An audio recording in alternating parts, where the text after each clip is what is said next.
Amid continued upheaval in the platform market, what do advisors really want from their provider? Is it about service? Is it about pricing? Sustainability? With me to discuss recent trends is Heather Hopkins, Research Director at Platforum. Thanks very much for joining me, Heather. Thank you, Justin. So what have you picked up from your chats with advisors? So there is quite a bit changing, but it's interesting because there's a lot of chatter about change, but there are some pretty big upheavals happening, which is a change in and of itself. So the big news is obviously that Aegon has announced it plans to acquire co-funds, and that should get regulatory approval in early 2017. And AXA has been acquired by Standard Life. So Standard Life has now overtaken Old Mutual Wealth as the third largest advisor platform in the UK. But what's really changing? Because we're not seeing changes in price, we're not seeing a huge amount of change in proposition. There's a lot of talk about what some of the changes will be, but the reality is there hasn't been as much change other than the talk about consolidation. Should advisors be worried about how much consolidation is going on in the platform market right now?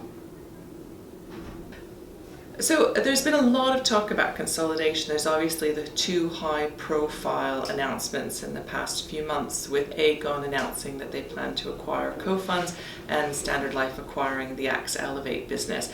And we don't see that there's this move to wholesale platform consolidation. We refer to those as smart consolidation because they are platforms looking to access different parts of the market. When we looked at the Venn diagram between the advisors using Standard Life's platform and Elevate's platform, there was very little overlap between those. So it's accessing a different part of the market with two very different propositions. We see them almost as two doors into the market. Co-funds and Aegon, very different again. Co-funds had a really strong footprint in the retail advisory market with an old fund supermarket platform, where Aegon was very strong in the pensions and workplace and corporate business. So very different set of customers and a very different book of business, so allows them to diversify. Where we have seen a lot of consolidation is in the back-end technology, and so that's something that we've been looking at really closely over the past year, about just the technology decisions that are being made and the consolidation towards a few outsourced providers for the backbone technology for the platforms. That tech consolidation might end up being important though, if you just look at Aviva's recent fine from the FCA for its outsourcing failures on its custody of client assets. If we do see a further move, is that something that advisors should be worried about? So we recommend that advisors should look at what back-end technology their platform is running on and make sure that they don't have all of their client assets on a single platform as just part of their due diligence effort. It's not that if they're all on one back-end tech, they're going to be running a greater risk, but it probably would diversify their risk if they did have those assets sitting across different technology. Are there some providers whose commitment to their platforms is maybe wavering a little bit right now?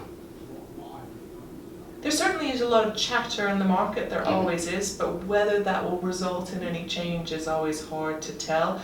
And I don't think that people a couple of years ago could have anticipated that AXA would decide to exit the UK platform market.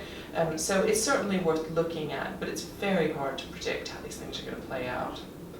We've not talked much about costs so far. Does that matter in any way? It's a really interesting question because we spend a lot of time as an industry fixated on cost, and advisors always give their platforms a really hard time about cost. And everybody wants to drive down cost to the end investor, of course, which is a really good thing for the customer.